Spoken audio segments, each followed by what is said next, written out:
Hello, everyone. Good evening. Can everyone hear me? Okay, great. Thank you so much. My name is Christina Maryland, and I'm the Director of Communications and Family Engagement for the district. It's a really new role, so I can't quite answer exactly what it entails because I'm building the train while I'm on it. But you're in the simulation right now of what we're hoping to start doing a bit more in the district in terms of engaging parents and really figuring out ways to pour into you so that you're able to better pour into your children in different ways. And so that's just a small piece of what my role and what this office is hoping to do. If you'd like to learn a little bit more about that, I will be doing my entry plan for the school committee on Monday evening, and you'll be riveted by everything that I have to share during my time there. But tonight, we're here to talk about technology use and really thinking about the health and better relationship with technology for our kids. So I'm going to introduce Anna Nolin, Dr. Anna Nolin, as the panel moderator today.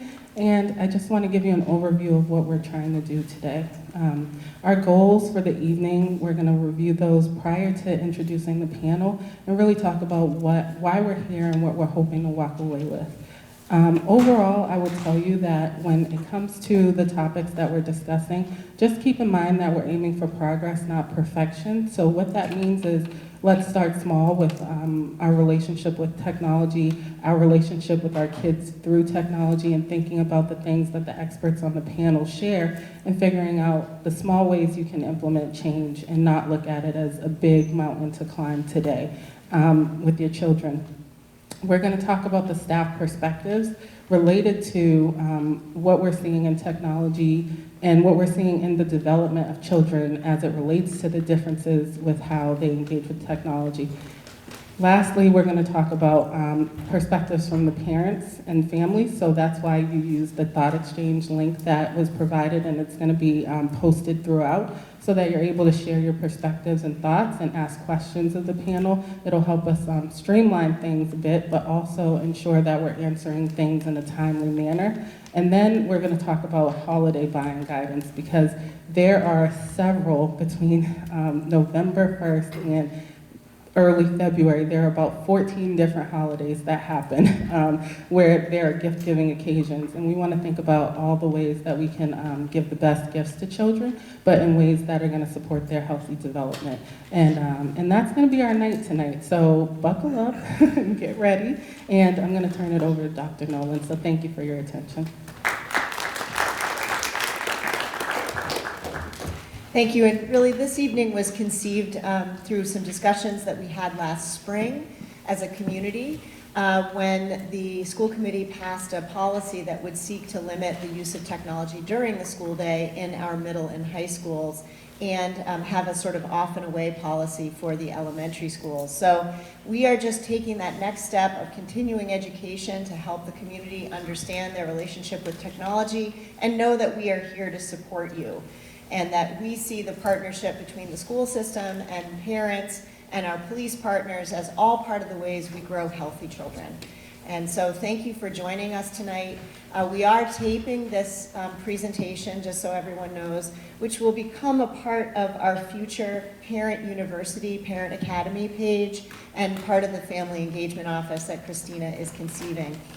We know that parents beyond this evening will want to know about what is here, and you can say you saw it first, so tell your friends. I want to tell you a personal story before our panel introduces themselves. I have two children. Ethan, my son, is 22, and Ava, my daughter, is 18. And I'm just going to be real with you. I had some great parenting moments around technology and some not so great moments around technology. Great moments around digital media and social media, and some not so great experiences. I was also a middle school teacher and a middle school principal before I became a district administrator. So I have a lot of varied experiences, and I'll tell you, it's rough out there, and it's tough to be a parent with this many challenges before us. But I want to encourage you that connection is the answer. Connection and partnership is the answer to lots of parenting challenges. And I just want to say to you that, I was really committed to knowing the people my children were hanging out with and their parents. And I encourage you to know that in a time where people sometimes pull in and resist connection, I want to encourage you to get together, have that coffee with your circle of friends, your neighborhood group. Go out and have a glass of wine or whatever it is that you like to do. And talk together and make some agreements about how you're going to roll with your kids as a friend pack and a parent pack. And I'll tell you a few things that my friends and I made some agreements about, because it made a huge difference in how I was able to parent and to not feel alone. And I'm just one person, but I bet you're going to hear from the panel a lot of affirmation of what I'm going to say. We made decisions about, like, when are we going to watch PG-13 movies in our homes? Like, if I have your kid over, what am I allowed to let them watch or not? What kind of video games do you allow your kid to play or not play? Do you allow online? Do you not allow online? What kind of concerts? Like, what age are we going to let our kids go to music concerts together? Or are we even going to do that? When will we let people ride in cars with older siblings and those types of decisions? When will we give them technology? If my kid's the only kid, and they're all going to say they're the only kid in 7th grade that doesn't have a phone, but what if they are the only kid who doesn't have some certain technology? How do I know that? What's my friend group doing? And what age do you allow someone to have, say, Snapchat, or do you allow it at all? What do you allow kids to wear to school? When do kids decide to wear makeup or change their hair? These are discussions that you can have with other parents, and in your friend group, have some discussions about commitments you will make to each other. Our friend group, we always had this pledge, like, if I see your kid doing something that I know is not in your value system, I'm going to say something to them and I'm going to let you know. And I made the same pledge. And in that way, you make this pledge to each other, and you have each other's backs in some really hard times when kids are going to say and do things that boggle your mind and also challenge your parenting. And so I just share with you that I found that to be effective, and still friends with those people, and now we laugh about some of it and we still cry about some of it. But I encourage you to reach out to your friend group. The schools put out directories for that reason, so that you can get to know each other, that you can get to know your parent group. And I know from your neighborhood elementary school experiences that there's a close-knit tie that you have to the folks around you. So I would say keep that going. First, I just want to say, some of our goals, as Christina said, are that we want you to find some easy to try on ideas tonight that can be customized to support your family. So if you walk out of here with just one thing that you could try that would help to further the healthy behavior of your children, especially with technology, we will have felt it was a successful night, and we hope you would too. And we want our young people to develop healthy, successful relationships with technology, not a relationship by default, because we as schools and parents have not curated that relationship in some way. We're curious before we start of just who's here tonight. So if you don't mind indulging me, sorry, it's the teacher in me, could you, if you can stand if you are able, or raise a hand if you are able, how many of you are kindergarten, grade 1, or grade 2 parents?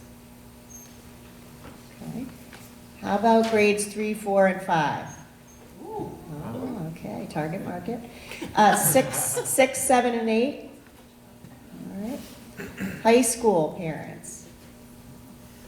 How many of you are considering technology purchases and you're curious to hear from the experts? All right. How many of you are parents who already have phones and technology and want limit suggestions and need therapy? All right. How many of you are parents who don't allow technology and you need a pack right now to help support you? Yeah. And how many of you are here because you're simply avoiding bedtime routines in any way that you can? That's what I thought. Yeah. Okay. You do. All right. So tonight you're going to see this code a few times. We may have to move Jesse a couple times. But if you have questions that spur during this talk, you can come here. You can also just put in the tejoin.com/scroll, and it looks like it's 1999 528. 1999 528 if you want to type it into your phone as well. You do not have to do this. This is just one way for you to ask anonymous questions and for us to respond. This PowerPoint will go out to the entire school community after today. So if you want to put your thoughts and comments in there, we will most likely do some sort of frequently asked question or some summary of this. So you will get your questions answered. And you have a lot of experts sitting here from the schools that will no doubt want to answer your questions. So enough of that. I just want to introduce you to the panel. First, I'll just introduce Stephen Retendi. He is not staying because he has another commitment, but he is our Director of Technology. And at the end of this presentation, he has put together a guide for you for how to work with your internet filter system at home, how to put on parent controls to some of your technology, and it's hyperlinked into this presentation. So if you need help with that, he has made those materials. Anything else in there? Just coming soon, middle and high school Chromebooks that go home. We'll have a parent portal that you can log into to add additional blocks if you wish to. And even turn it off at night if you want to for certain hours. So I'll repeat that just for the new TV volume piece. Chromebooks that go home for middle and high school students in our district. We're very aware that we're asking kids and families to put restrictions on technology, and we know we need to do that too. So there are going to be portals where parents can control how much access Chromebooks that we have to certain materials. So you'll be in the driver's seat to determine what can and cannot be viewed at home on the Chromebook. So this is Stephen. He makes all our magic happen. Yay, Stephen. All right. So Jesse, you want to take it away and we'll go right on down the line. Hello? Oh, yep. Hi. My name is Jesse Krodick. I'm a social worker by training, and I am the coordinator of social emotional learning and social work pre-K to 5. Full confession, I'm a human being who struggles with too much screen time and the parent of 2 girls who also use a lot of screen. So I'm not a perfect person by any means. Hi everyone, my name is Maura Tynes. I'm glad to be here tonight with you all. I'm the Director of Special Education for Newton Public Schools pre-K to 5th grade. So I work alongside Kathleen with the preschool and the 15 elementary schools. And I am very happy to be here tonight, having worked both at the high school level, middle school, and elementary levels here in Newton Public Schools, and have the good fortune of being the parent of 5 children. My older children have completed Newton Public Schools and have moved on and are in their 20s and older. And then I have 2 younger children who are still school age here in Newton Public Schools. I think it's just on. It's just on, great. Rob Greenfield, I'm a history and social science teacher at Newton North High School and also the digital literacy coordinator there. I created a senior elective back in 2019 dedicated to analyzing the impact of smartphones and social media, both individually and societally. I've been holding school-wide seminars on different topics in digital media since then. Also, a Newton Public Schools parent of an 8 and 6-year-old at Franklin Elementary with another one going to Franklin next year, so it's one drop off for me for the next 3 years after this, so excited about that. That's it for me. Thank you. Hi everyone, I'm so happy to be here. My name is Kathleen Browning. I am the director of the Newton Early Childhood Program, so the preschool, integrated preschool program for the Newton schools. We will kind of get into why I'm here, because most of you are probably going preschool, but I have thoughts. My background is as a speech and language pathologist, so, and I've been in Newton for 29 years, so I've seen quite a few kind of changes that I'll touch base on when it's my turn. Hi folks, Zoe Lazarakis here. I'm one of the youth officers for the Newton Police Department. I work primarily on the south side of the city. I have Oak Hill and Brown Middle School and all the south side elementary schools as well, and there's 4 total youth officers within the city, and we all kind of help each other out if people are out. I have 2 children. I have a 5th grader at Franklin Elementary School, and I have a 5-year-old that missed the cutoff by 5 days. That's me. Hey everybody, I'm Isaiah Jelinek. I'm one of the other school resource youth officers for the Newton Public Schools. I have 2 children, a 4-year-old and a 17-year-old at Newton South. So we're a few days away from college. Very excited. Very excited to be here, overwhelmed and out of my depth because I'm, pretty new to this compared to everyone else on the panel, but hopefully can answer some questions. Fantastic. And just a shout out to John Haratunian, principal of Oak Hill, our host tonight.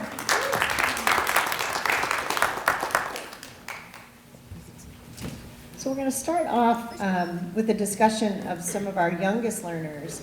And Kathleen's going to talk to you about some trends in preschool that we are seeing that would have been trends we might have seen in middle school at previous times. So we're in a very different time in this sort of next-gen time of technology. And then we're going to hear about some mental health challenges that Jesse is seeing across the district in his role.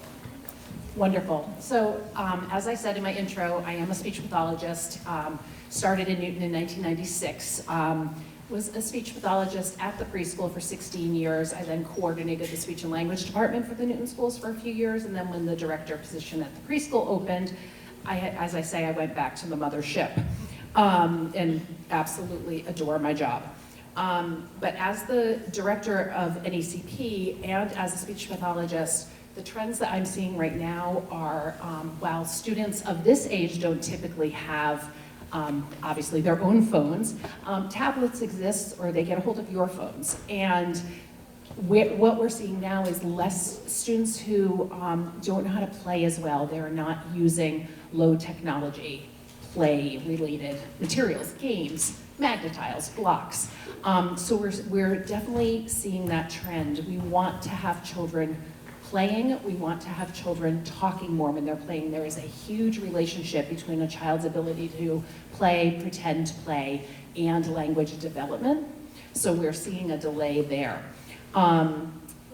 Screen time is something that is going to happen in our society, and we all understand that. So I often talk to parents about the appropriateness of what children are watching, because sometimes YouTube Kids is not appropriate content, but you think it is because it's called YouTube Kids. And also, secondarily, what you choose, I would love for families to be sitting, watching it together and talking about it. There's a lot of language that can happen if you're watching a movie. And you can talk about the characters and what they're wearing and the colors and the shapes and who's tall and who's short and just all those different language concepts. So those are kind of the things I want to see.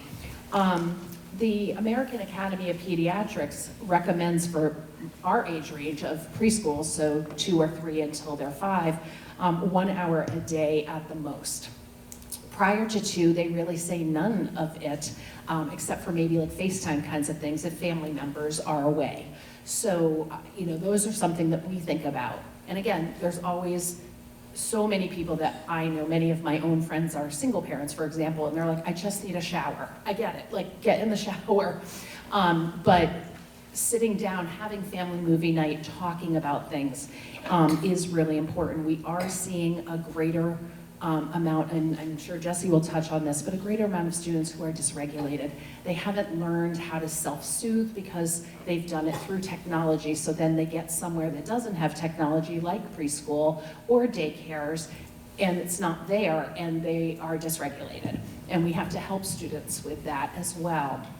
Kathleen, can you explain what self-soothing would be, just for parents who may be wondering, what does that exactly mean? Sure. So of course, as everybody had infants learn how to self-soothe, meaning that they learn, some of them suck their thumbs, what have you. As children get older, children learn different things. They might have a lovey, or maybe they're still using a pacifier, although don't get me started on that topic. As a speech pathologist, no pacifiers.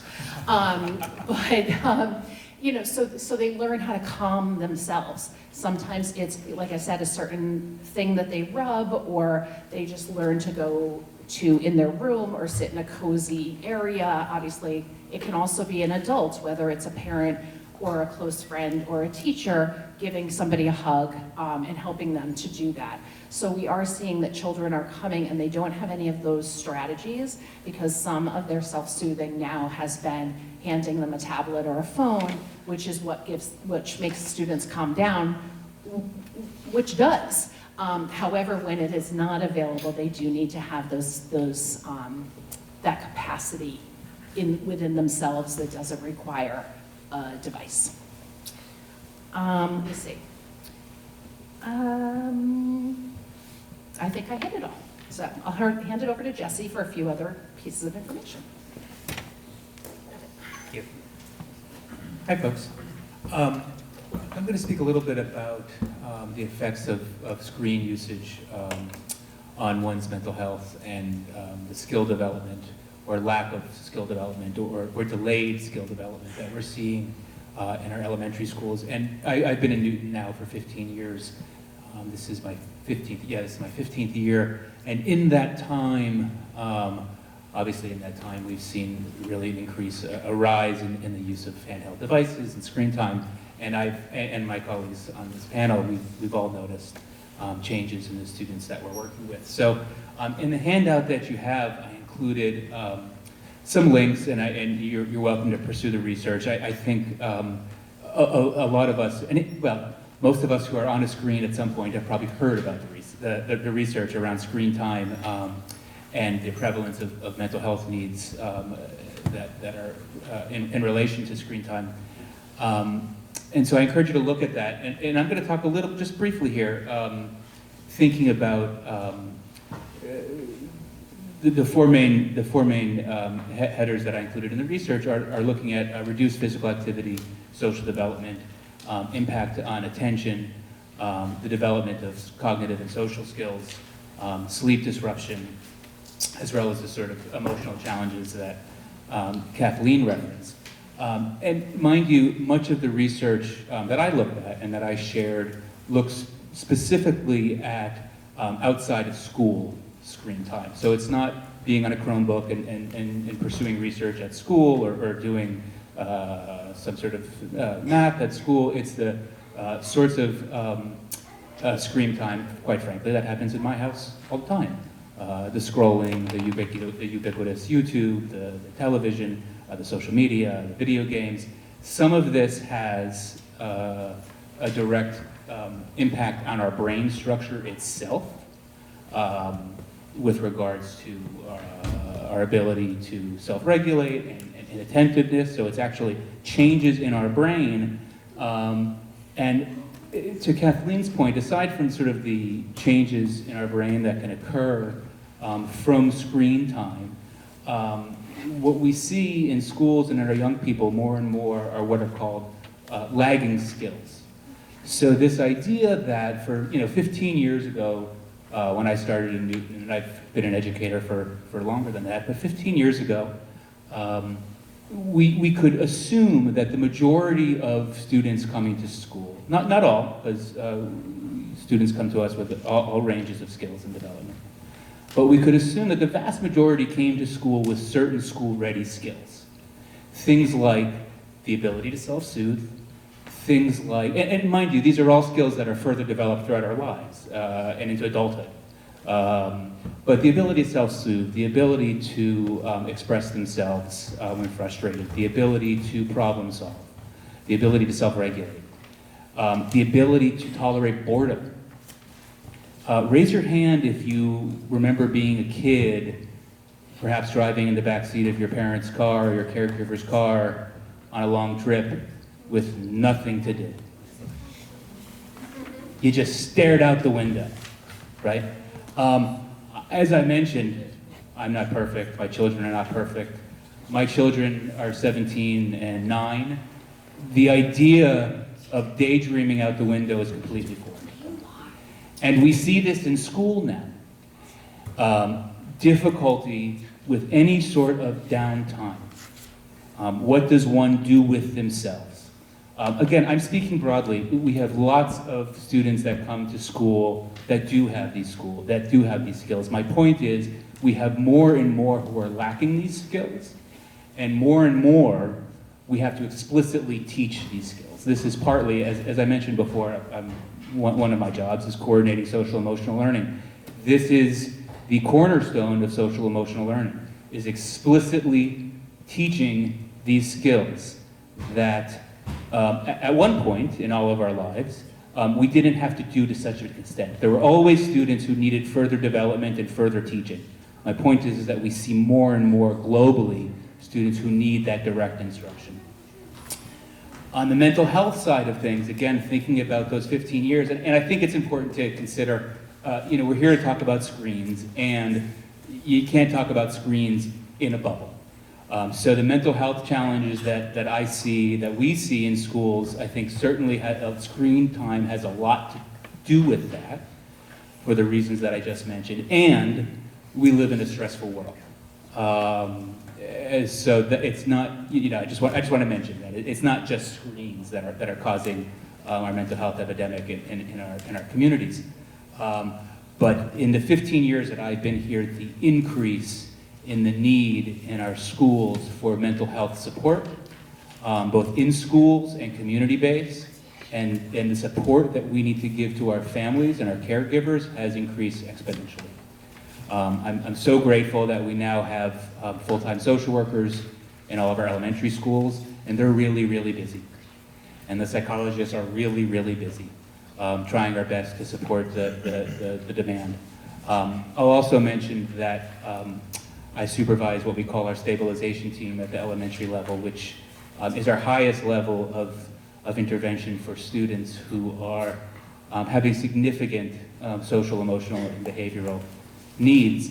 And we have seen the intensity of that need really, really increase over time. And so I'm proud of the work we do, and we have a lot more to do. Thank you. Okay. Here it is again, if you want to put your questions in there. I see a couple in there, but if something has come up. I can certainly say as a middle school principal, I remember vividly the year that iPhones hit the middle school, and there were so many behavioral issues, things happening in the restroom that weren't happening before, people videoing each other and doing things that they wouldn't have been able to do before because they were forced to be in a social setting with each other. A lot of learning happens when you pass from locker to locker in the hallway in middle school.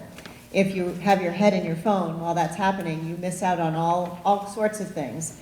With itness and seeing something happen, social interactions, having the courage to speak to that person you don't know and coming up to them and having that practice over and over again. And I know when we returned from COVID, there was this very reluctant feeling among our young people to approach others. And so you only get better at that if you do it a lot. If you're stuck in your device, and this is good for adults too, I'm watching my 20-something in the dating scene, and I'm like, Ethan, the phone's probably an issue. Like, get in there. Aren't you so glad you're not my son, that you don't have to get this kind of coaching? Anyhow, I'm going to turn it over now to Maura and to Rob. Maura's going to talk about some of those parental limit settings that none of us are perfect at. And then Rob is going to talk about digital literacy and the family component to that. Great. So as I mentioned earlier, I've been in Newton Public Schools for some time at multiple levels. The bulk of that time has been at the elementary level as an administrator, and this is my 25th year with Newton Public Schools. Along those same 25 years, I've had the fortune of parenting 5 children, as I said before, and I can assure you that the parenting my husband and I did of our older children when they were school age, and the big gap that we have in our 5 children's ages, is not the same parenting that we are needing to do with our current school age children. It is entirely different, and we are relearning now how to parent our kids. The techniques that we used with our older children, or the way we spent time together as a family with our older children, has entirely changed, and we have had to make a concerted effort to adjust what we do and what our habits look like at home in order to engage with our children. and I'm glad I don't have to confess that I'm not perfect at doing this, and some other people have already done that for me first. It is really hard. It is extraordinarily difficult, and it has changed and altered how families interact at home together.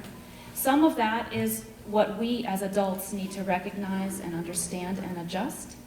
And then our children are watching us. So what I wanted to be sure that I said here for this slide is that we want children practicing. They need to practice interaction. They need to practice the self-regulation that Jesse and Kathleen already brought up. And we want them to certainly have time to do that at home and as a family. And so giving children opportunity to not be on a single user device.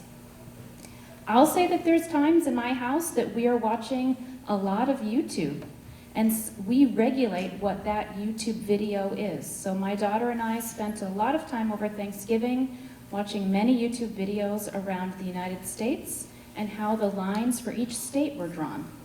My daughter's very fascinated by the Connecticut River, breaking up Vermont and New Hampshire, and we spent a lot of time watching that. That was valuable YouTube time for the two of us to do that together.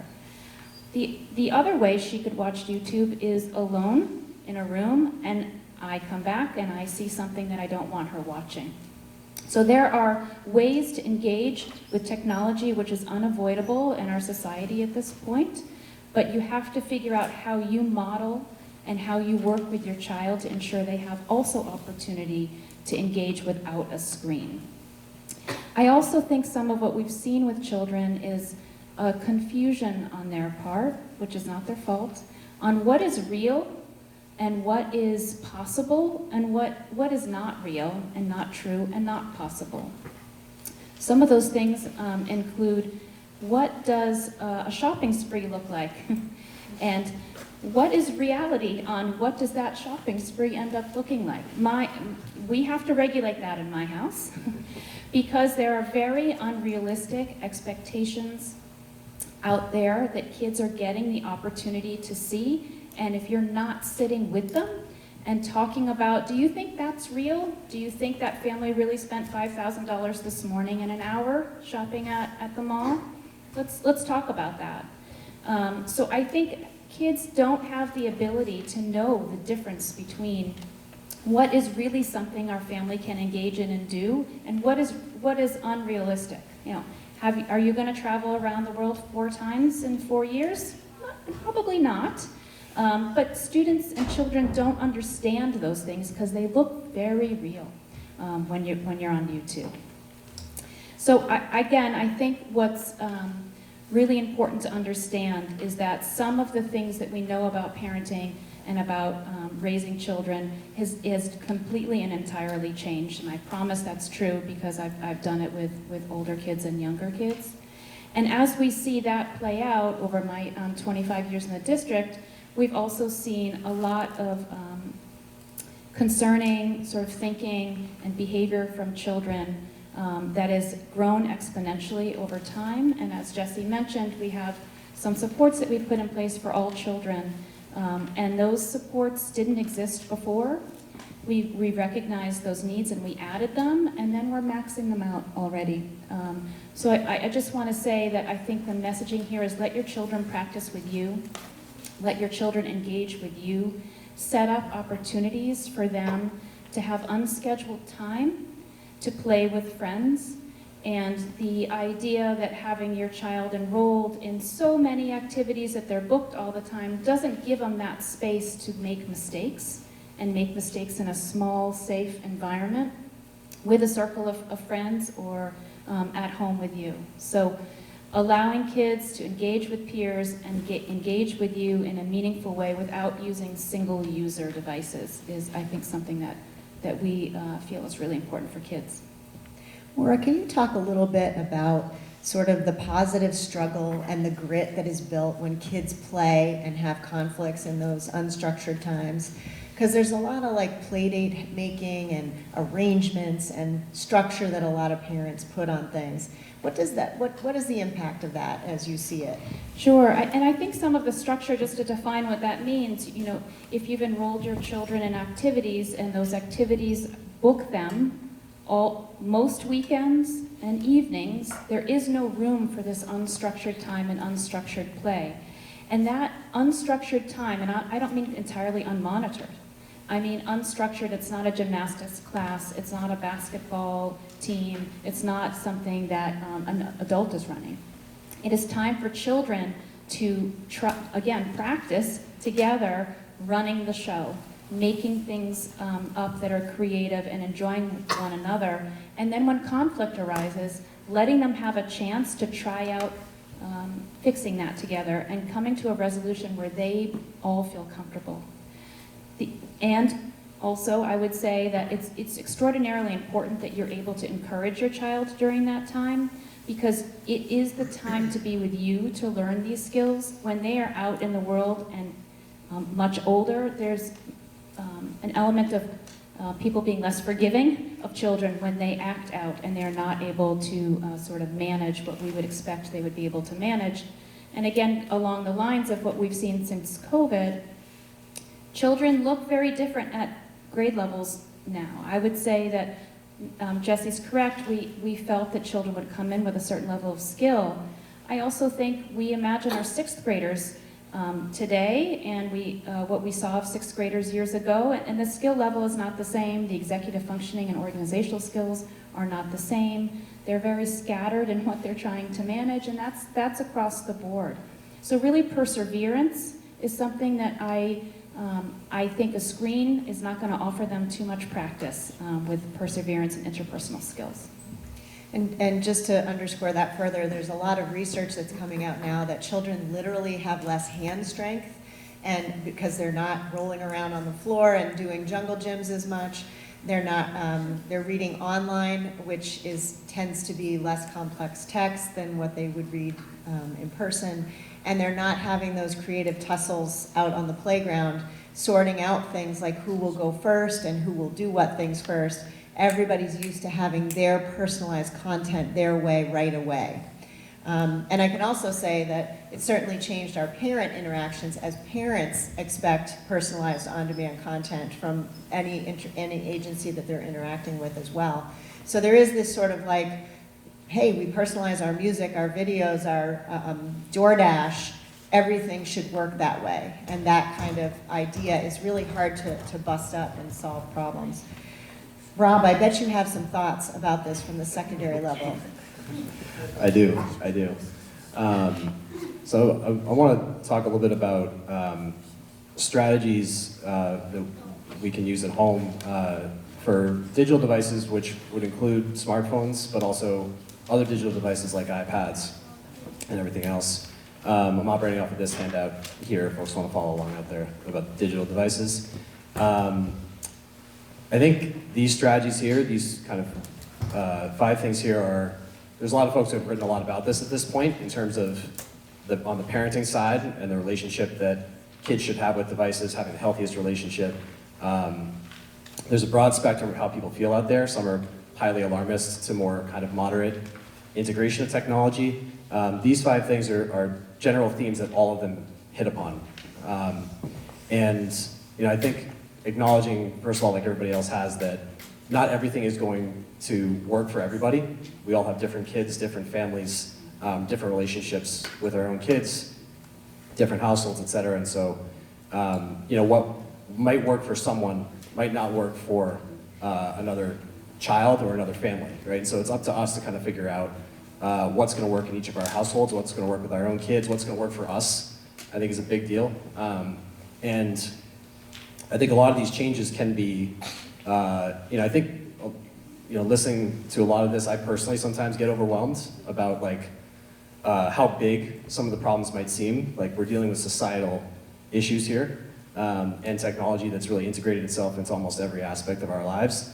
And so, I try to think, for me personally, think a little bit smaller and think about incremental things, small changes that can be actually kind of big wins in some ways. And so, again, that's kind of how I kind of shrink the issue for myself.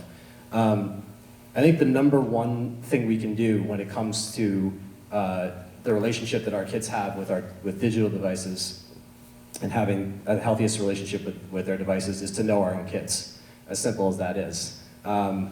I don't think, kids could be on the same apps, right? Whether it's Instagram or TikTok or Snapchat, and have the same amount of screen time for all of those apps for 2 years and be affected very differently based on the kid.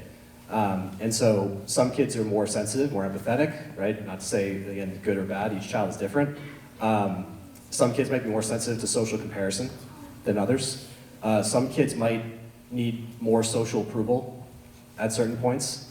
And so knowing that, going into a relationship with the device is super important, thinking about how might this affect my kid, right? How might Instagram, which is a social comparison machine, affect my kid who's thinking about, are they sensitive to their peers, what their peers are thinking at this moment, right? Or not, right? And to what extent? And I think that's, the number one thing we can do, and then obviously not all solutions will work for everybody. I was talking to my seniors in my senior class about this today.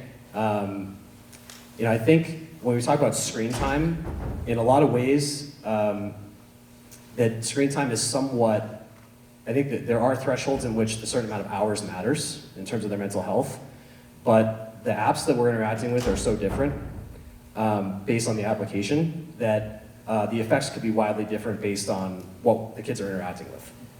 And so, I think like distinguishing between applications, distinguishing between websites for the kids, I found, in teaching about this stuff, it's very tricky because I don't want them to tune me out. And if I start talking too negatively about something, or I start dealing in absolute statements about this app is X, Y, and Z, I start to see them glaze over.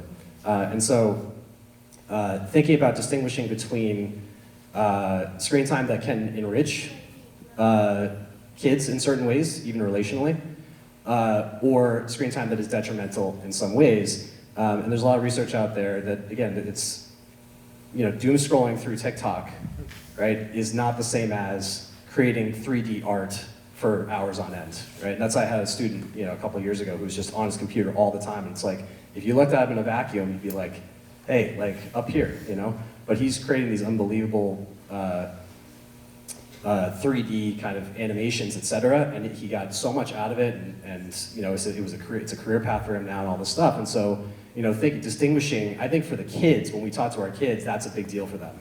If we start to distinguish between these things can be really good, these things maybe, what are you doing on there? Doom scrolling for hours, not so good.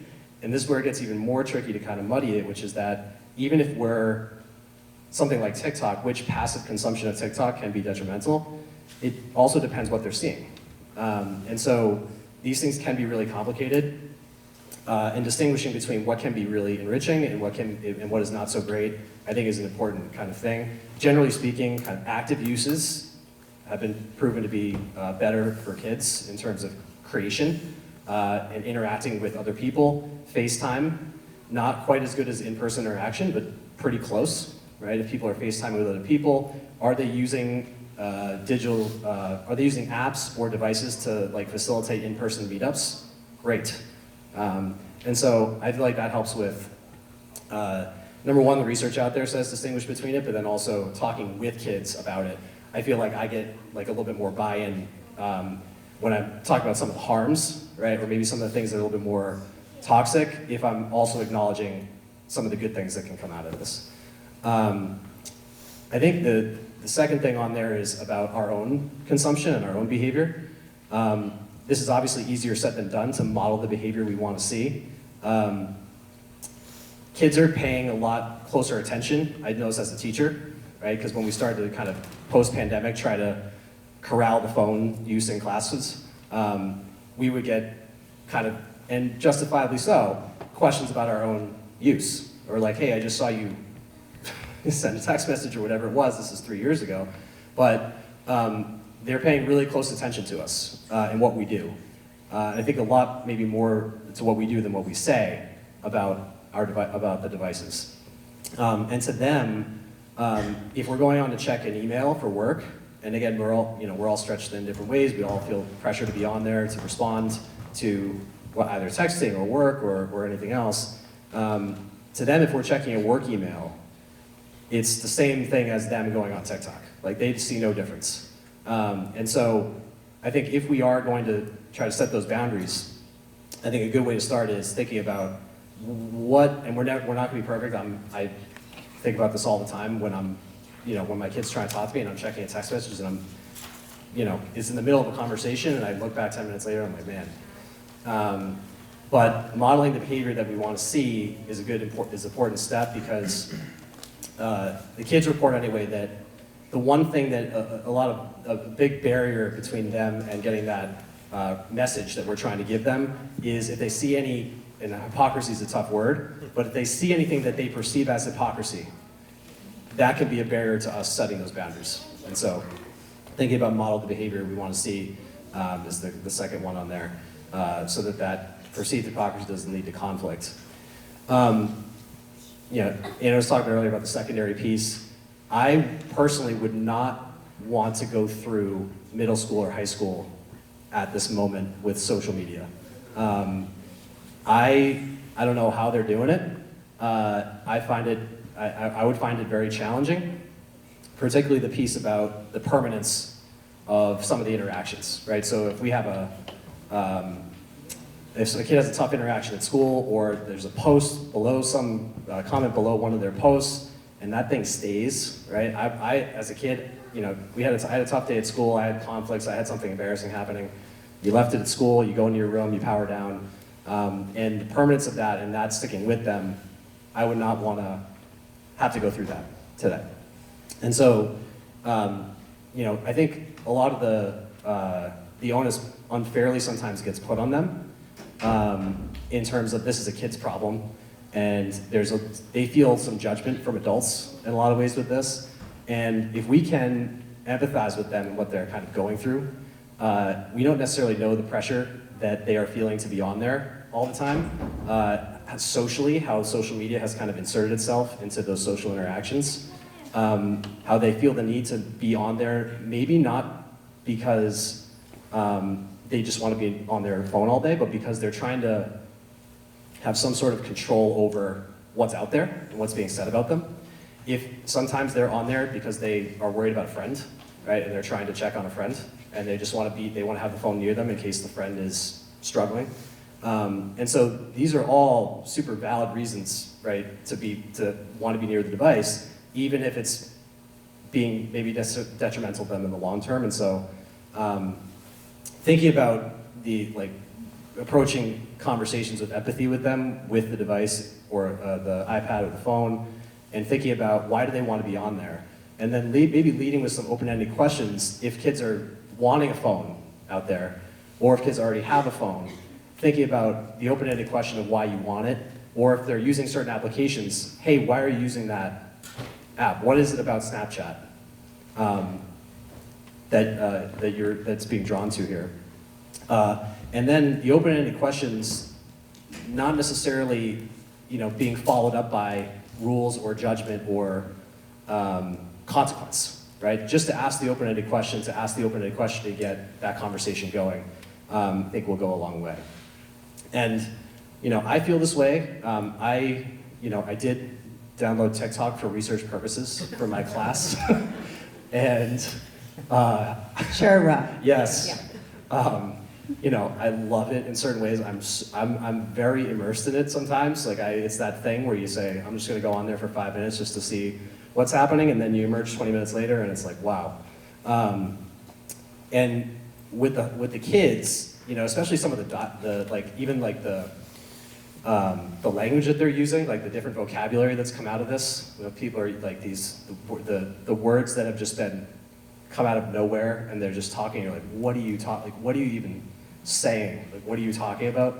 I think it's difficult to understand sometimes what the pull is of the app, and also to understand, understand why they want to be on there, and understand why they are drawn to it. And I think, because we don't necessarily know, I have no earthly reason to be on Snapchat, right? So I'm not on there very often, but the kids are all on there for communication purposes in high school. And so in that position, it's very difficult for me to I'm trying to teach a unit about Snapchat. And it's very difficult for me because I don't feel like I have a hold of it. And so I kind of feel that as a parent now, and it's like my kids get a little bit older, if the new app emerges in the next couple of years and I am not on there because I have no reason to be on there, how am I going to talk to them about whatever comes down the road? And I think what these folks are saying is that we all have, it's not necessarily the digital device that is the most important or the app that is the most important, it's the life experience that is the most important thing in mentoring kids in digital spaces. That we've all been through what they are going through in some capacity in the real world, right? We've all had friendships that we've grown out of. We've all had friends that, aggravated us in certain ways, relationships that had ups and downs. Those life experiences that make us the best people to help them navigate digital spaces. Even if it doesn't feel like we know Snapchat or know TikTok or know Instagram, we've been through in some capacity, what they are going through. And so that makes us the best people to talk to them about what they're going through. And so I feel like, even if we don't know the app that well, if we don't know Snapchat or Instagram or whatever is coming down the road, we are still the best people to help them and to mentor them in those spaces. And so to have that conversation, those mentoring conversations about leading with those questions about what is going on in those spaces, and then also giving advice with those life experiences that we all have that will help them navigate that. And then the last piece here is scheduling and space. Some folks up here have talked about, there's some consensus out there that's pretty conclusive about sleep in particular. Some studies out there say it's if the phone, when the smartphone, kids get the phone, if it's in the bedroom with them, it's on average 20 minutes less a night of sleep because they just feel all this social stuff acutely, and so even if they're not checking it, they're thinking about it. And so thinking about space in the house, right? Is there a place to dock it? Right? Again, I've had colleagues who have gone through this who've said this has ebbed and flowed as far as like what they have to do and the planning they've had to do in their own house. They've had to try things that haven't worked. They've had to kind of go double back and rethink it, try something else. And so thinking about space in the house, are there places where the phone can dock or the device can dock where that is consistent, that is a routine that we do, that is something that we can stick to, or even where the kids are allowed to use the device, right? Is it in view? Is it a place where I can easily find them? And again, everything's going to be different for every family pretty much. But I think what kids have reported is that inconsistency leads to conflict. And so if we try to set a boundary one night and then it's not there the next night, or we try, again, we're trying different things, like if we try different things overall for a longer period of time and then change because it's not working, that's another thing.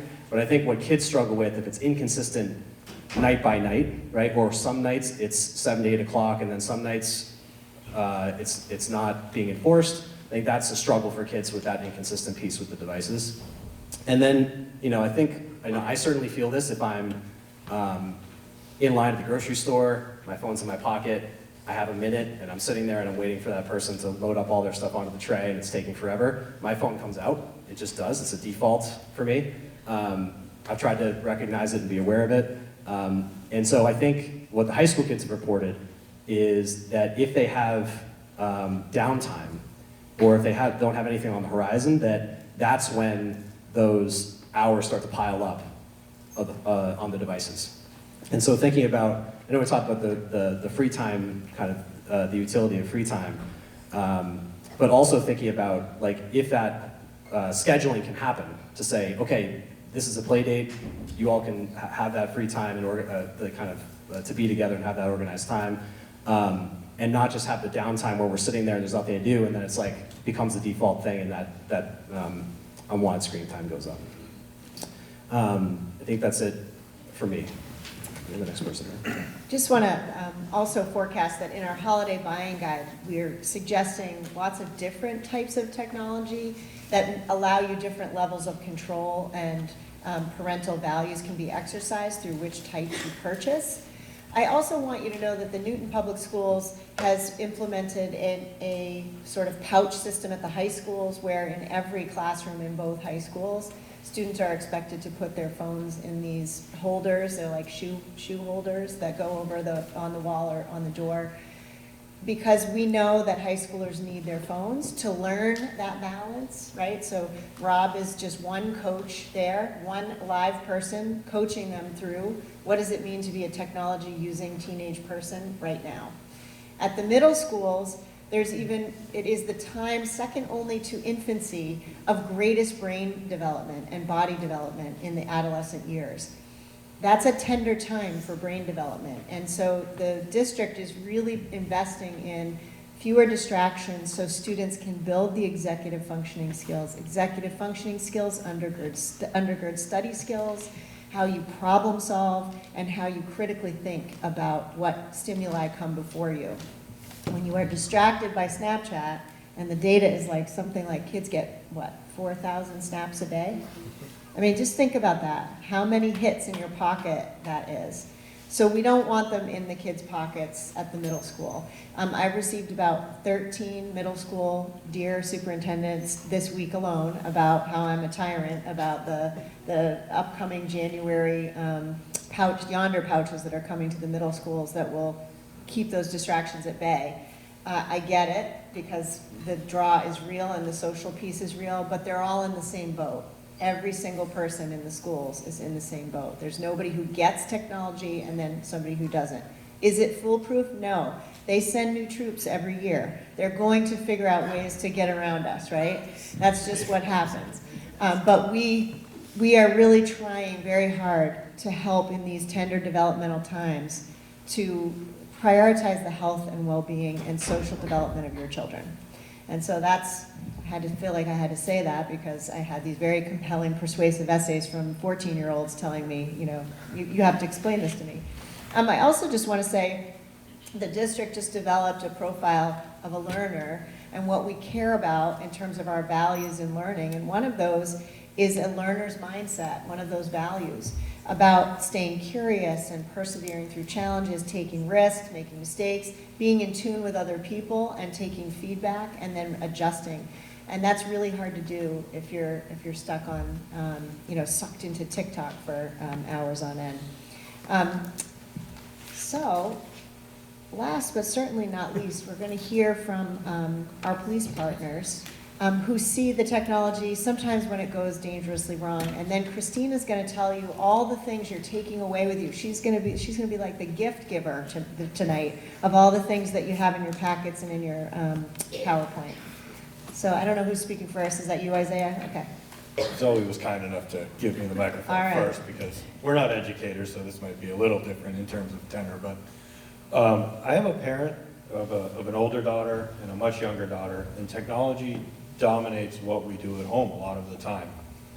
I'm seeing in my own circles, from 0 to 10, I'm on my children like no one's business. Every meal, every outfit, everything is picked. And then at 10 years old, they change. They feel more independent.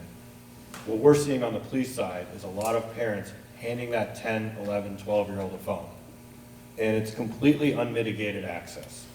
There's no on-ramp, there's no gradual entry. We give our high schoolers how many hours of driver's ed, how much information on national highway safety. We scare them into wearing their seatbelt.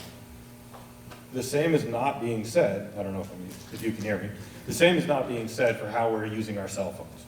We're giving kids the full power, unfettered access to the internet, and a lot of times from the police department side, we're seeing the nasty byproduct of that.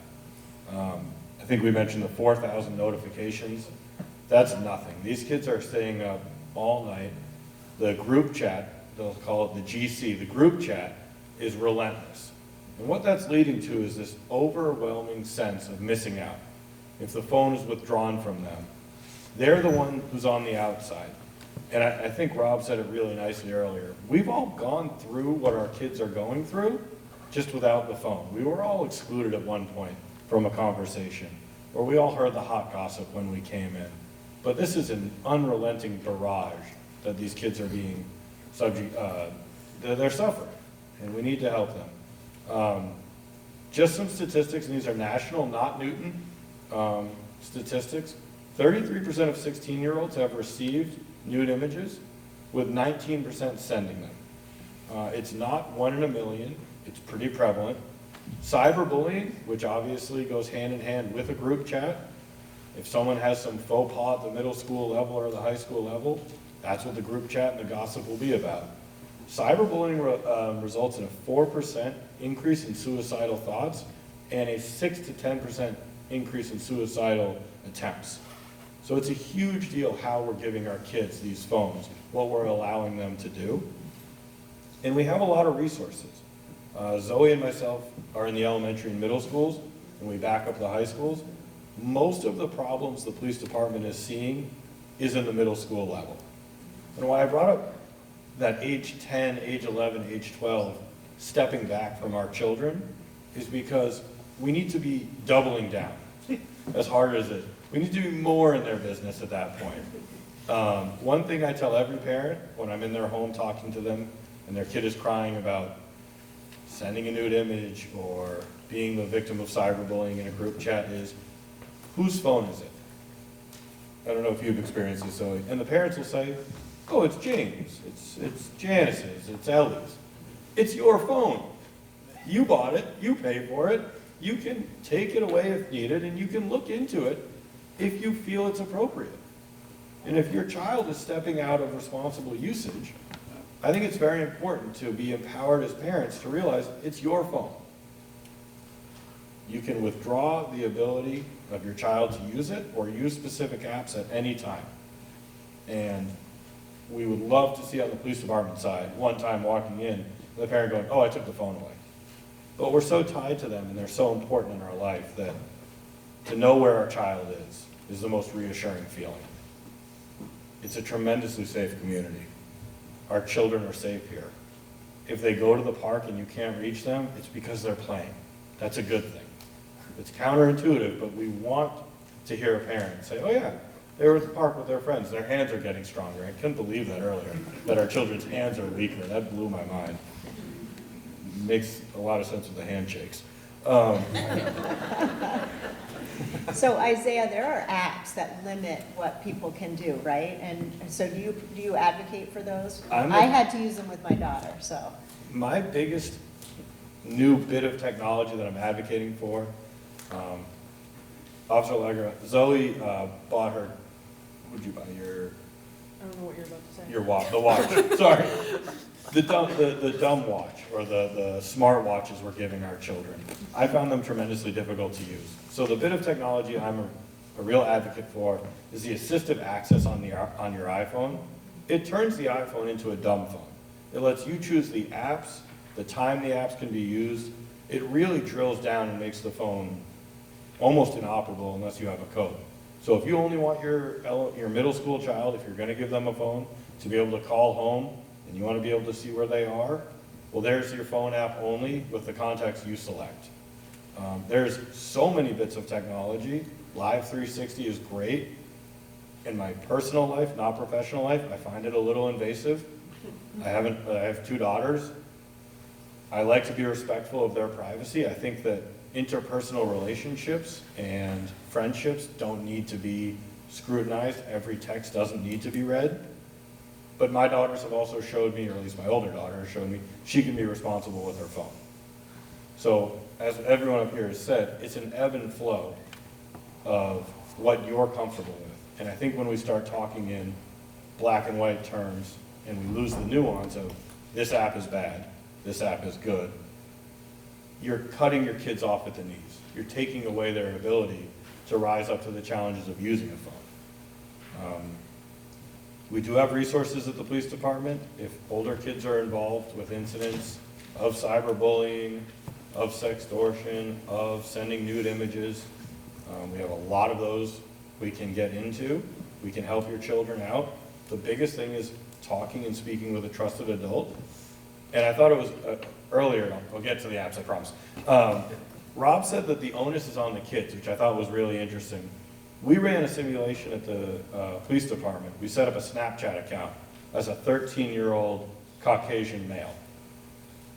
The amount of borderline X-rated material that we did not opt into, that was sent to us with no preference choice besides 13-year-old boy was unbelievable. The exposure the exposure that the kids are being, I don't want to say that they're suffering the exposure of this, but they don't have a choice in it. It really needs to be closely monitored. And you need to understand that it's not always your kid's fault what they're receiving and how they're using their phones. These apps are designed to bring them in, to draw them in, to hold their attention. A great example of this is Snapchat notifications. If your friend starts to type you a message, you get a notification that Zoe's typing me a message. But then I get another notification that the message has been received. These kids have no chance to just take a breath, to take a pause from these apps. So, do you want to add your experience with Day and Yonder? A little bit about, I'm going to be a little vulnerable and open right now. So for me as an adult, I think, like Rob said it too, like, we get sucked in. I think we should try to do some self-reflecting and see how much we are on our phones in front of our children, because they see that. Even if it's a quick text, even if it's something that you got to check for a work email but you're not at work, you are not present. Time is the best gift we can give for ourselves and for our family. So for me, my wife and I have decided that once we come home, our phones are put away. We don't answer the phone, my family's here. And the other thing that we have to think about too is our exposure to like trauma that's not even our trauma. We're exposed to so much information that affects us, and we're adults. Now think about your children and how that affects them, of the things that they see. And that's where I struggle. And a lot of times, like, my family, we're here. Nothing else is more important than my family at that moment. And there's so many, I'm never gonna forget, I was watching Moana for the 12th time on the couch, 120. and my son was like, "Mom, did you see that?" And I was like, he saw me on my phone. And that moment was so, like, I had to think about it, because he was like, "Oh no, you were on your phone." And my soul crushed. And it was such a pure moment of joy to talk about a moment in a movie, and I missed it because I was scrolling through who knows what. Or my wife and I at one point, we were sitting on the couch trying to find something on Netflix, and we were scrolling, an hour went by, gone. Now that's what our kids are doing. I always wanted to be in the youth officer role, to work with kids. Sometimes I feel like I'm a glorified like social worker, guidance counselor, and I love it. Patrol was a lot easier. My job here in the schools is a lot more challenging. It's real. I'm also a parent. But I will tell you, in the 1 year that these pouches came out, I've been in a school resource officer position since 2018. And this 1 year of the Wonder Pouches, the amount of calls that have decreased is so noticeable and has made a huge difference. We grew up with no phones. We grew up with calling collect and telling your parents to pick you up at Hull Street. I did. So we didn't have to pay, and it worked out. And if you needed someone, you went to the main office and you made that phone call. So I think it's important to kind of look into how we are with our children and our technology use. And I say this often, our children need time, attention, and affection. And those three things do not cost anything. Wow, that's great. Sorry, just on the Yonder pouches a day, I walked in as a new youth officer and couldn't hear myself think in the cafeteria. And I turned to Zoe and I was like, what the hell is going on here? Because it was so loud and chaotic. And she said, you don't get it. This is what you want. This is the goal. They're not on their phones. We drove over to, I'm not going to say which middle school, another middle school, silence in the cafeteria. Because every kid had their head in their phone. There was no conflict resolution. There was no communication. There was no bartering of snacks, which was my favorite thing. The kids are so much happier when you take the phone from them. They want the phone, they'll say they need the phone. Part of them at some age needs to be included. They need to find the social structures, responsible citizenship, digital citizenship is so important. But it has to be gradual, monitored, observed, and in the open. The house phone in the hallway that I grew up with then turned into the single computer in the den that my dad used for email. You weren't messing around with those devices. It's very hard to make a salacious phone call in the hallway, right? If you put the phone away at night, I think it's reasonable that a middle schooler or high schooler may come to you and say, my friend is having a tough time and I want to talk to them. But how great is that conversation as a parent? Then you can say, what can I do to support you in supporting your friends, right? As opposed to, go in your room, here's your phone. And I think you nailed it. Attention is the big thing. Amen. All right, Christina's going to walk you through what you're going away with this evening. Hello again. Hi, everyone. I really appreciate everything that folks on the panel said. And just to help underscore some of the things that you heard, I said at the beginning of this that progress, not perfection, is the goal. A big part of how you are able to think about this is, especially for kids at the secondary level, giving them some voice and choice. And by choice, I mean the illusion of choice. You give them the options and they select from the multiple choice. That may help reduce some of the conflict with the students at those ages, because they feel like they have some stake and some skin in it, and they can actually see it from a different perspective. If it comes down from you saying, this is what we're going to do, and it's more of an edict, they're going to rebel against that. But if they feel like they have some voice and choice, and maybe even some mutual accountability with you, that will help reduce a lot of the conflict that you're seeing. So when you say to your 12-year-old or 15-year-old, hold me accountable too. If I'm on the phone and it's not our time, or I'm on it longer than we agreed to, I need you to hold me accountable. And that helps them understand that it's not just something coming from you to them, but it's two-way. And that's something that I think about also for the younger kids, as a mom of a 4-year-old who is running my life these days. She gets bored and she says, Mom, I'm bored. And I think to myself, okay, well, initially I would say, I have to get something for her to do. And lately I've been saying, bored is good. You should actually figure out something to do. And I've noticed a difference in how she plays. She does a lot of imaginary play. She makes voices for inanimate objects. And it really has been engaging. And some of that play that Maura and Kathleen spoke about a little earlier.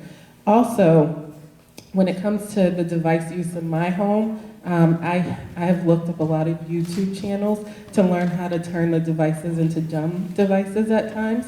And Maura and I had a really great conversation earlier this week where I talked about the screen time on the app, on the device that I have, because I'm not perfect. I use devices in my house, but it powers down and the apps become unusable. And what I noticed in my daughter is that she started going into the apps that were available, and one of those is the maps. And she started looking at the maps, and I realized she had a really big interest in where things were. She has planned a trip for us to go to Ohio, Washington, New York, Puerto Rico. I'll keep you all posted on what other places get added to the list, but it's been really remarkable to see that in her. She learned some of that resilience. Okay, this didn't work and this isn't possible. She kind of accepted it, and at 4, you have a little less agency, but she figured out something else that she liked, and then we were able to connect using technology and through technology in a new way. So when we talk to you about all of the different strategies and things that folks are seeing today, it's really important to think about some of those small steps that you can make and just aim for adding things on as you can go. A friend of mine says, how do you eat an elephant? And I'm sorry if people don't like the analogy, but it's really one bite at a time. You can't eat a whole elephant at once. So just try to do it one bite at a time if you can. And so I'm going to tell you what is available to you. Some of you do have those in your hands already, but on the table as you leave. We have every person on the panel created a handout for you that you're able to take away with all of the things that they discussed to you in terms of the resources and what the research says, also some strategies and how to think about the technology use for your children at the different stages. We have the holiday buying guide with suggestions for books that you can also read and learn more about the generational differences with the kiddos that we're seeing. And so additionally, I think we have the portrait of a learner competencies printed out, and so that's going to help you understand where we're going as a district in terms of the executive functioning, which is just like that resiliency, those skills for self-soothing that start early in early ages. This is where we're heading for our students from PK, pre-K, to all the way up to 12th grade, and then for our students that are 18 to 22. The goal is to make sure that these kids are getting those skill sets that are going to take them far in life. And I'll tell you, I have a kid that's very headstrong, and it's hard to not want to work that out of her, but I know it's going to serve her well in life, and these skill sets and competencies are going to serve all of our kids really well in life.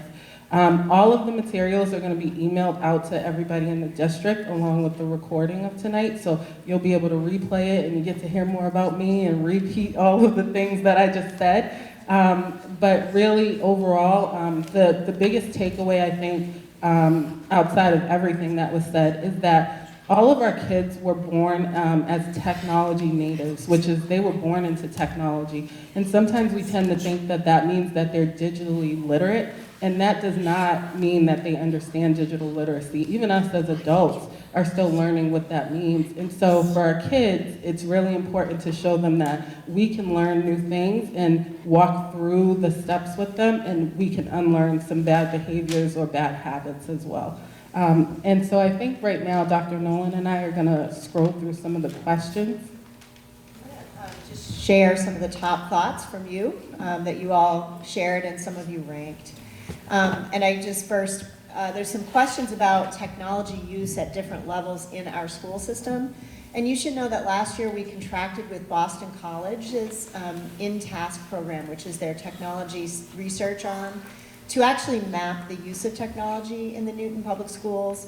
And that report is publicly available to you. I'm thinking I may link it for you here.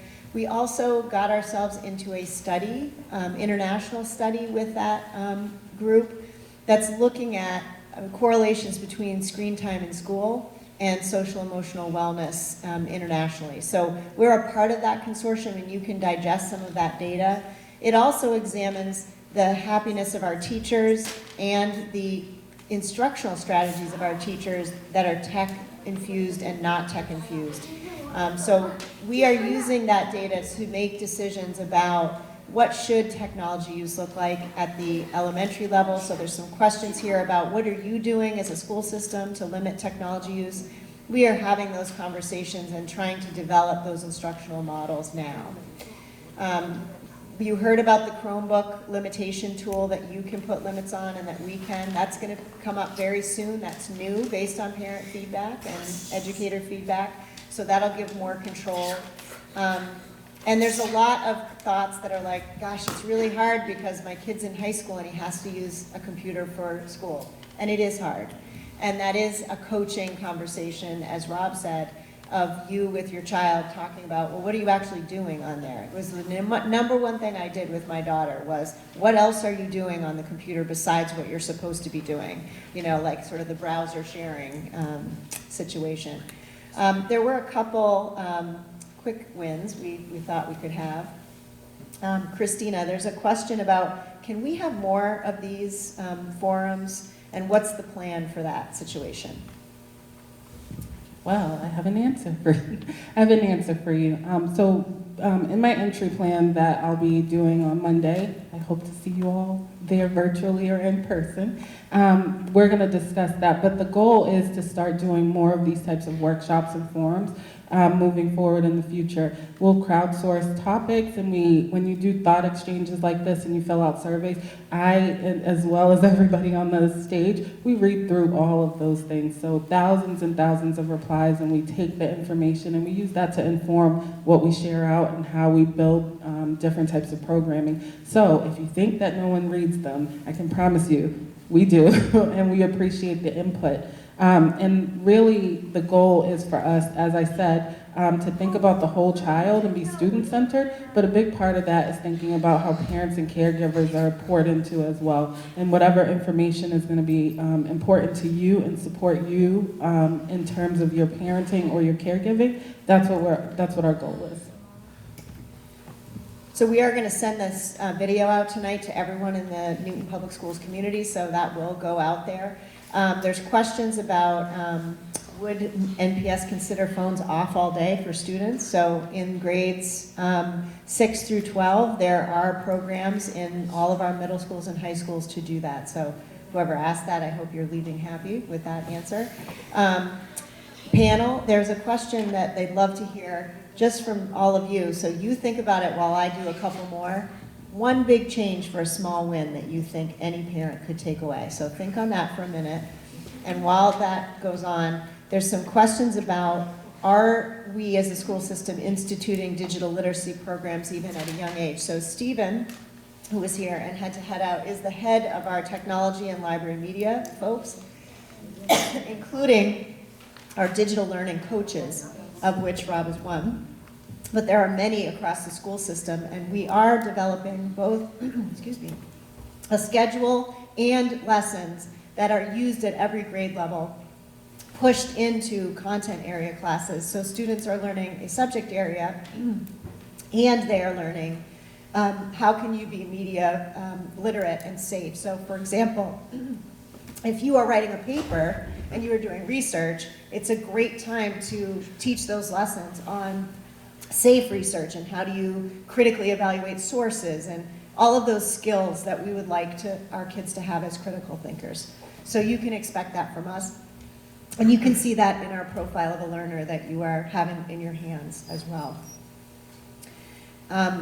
There is a question about screen fasts.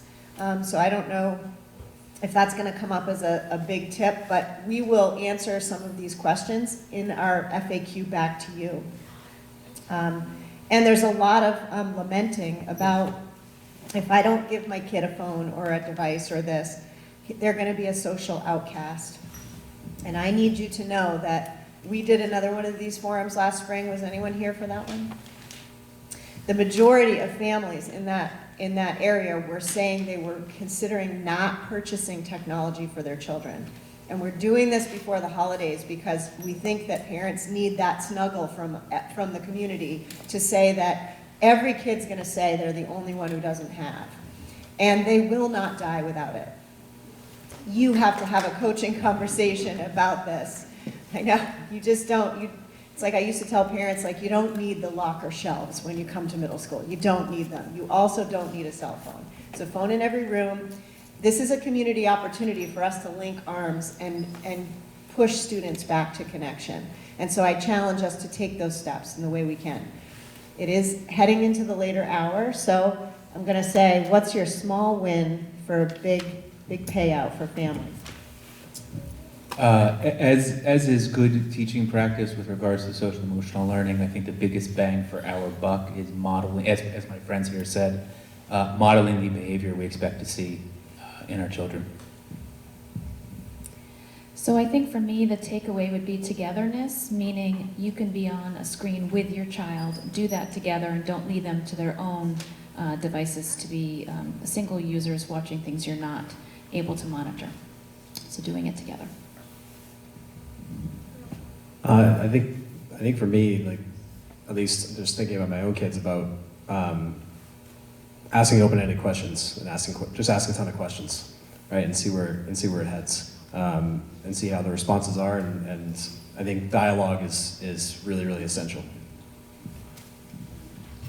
I think for me, and of course my focus being early childhood, is play. You need to play. Children need to play. They need stronger hands, which is true. If one of my occupational therapists was sitting here, they'd say that. In the holiday guide, one of the things that my staff and I pulled together this week is just a very long list of just for at least early childhood again, but games that you can buy and different things that you can do as a family and just make that family time. I did not grow up in a phone generation until I was older, but I vividly remember the Scrabble games that my brother and I played when I was 8, and so he was 14. So, and they were competitive, and they're a very positive family memory. I'm going to repeat, because I think it's extremely important. I would say engagement, talking to your kids, being present, which then opens conversation and continues. And I think that's extremely important. And as adults, stay off your phone in front of your children. Empathy and grace, these things are designed to suck you in. Your children are not alone, and you are not alone in this fight, in this day-to-day struggle to get your kid to stop saying nothing when you say, how was school? Fine. Right? Good. This is something that all of their friends, all of their peers, everything they see, at least in the middle and high school level is what I'm talking about. Give yourself some grace, give yourself some empathy, and your children some empathy, because they're not trying to blow off the question. Their phone is going off 200 times. And the question you can ask them is, what's going on? Is everything okay? Give them a little space, give them a little empathy.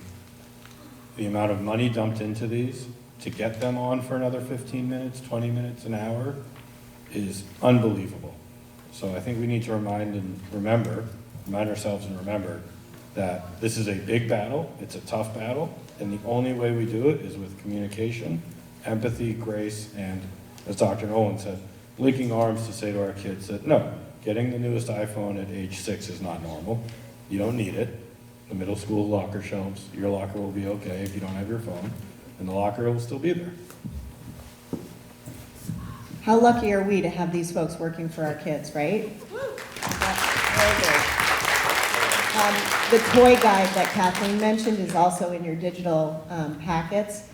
So blessed by Newton Public Schools educators, early childhood educators. What are some terrific toys to replace the toys that are digital? And Christina put together conversation cards for those times in the restaurant or sitting in idle time or in the car on the long trip where you can talk to your children and ask them fun questions. There's some for elementary, middle, and high schools. So we hope you enjoy those gifts, and we hope you have a wonderful holiday season in the coming months. We will answer your questions and send them back, but we'll hang around for a couple minutes just to answer any questions. Thank you so much for spending your precious time with us.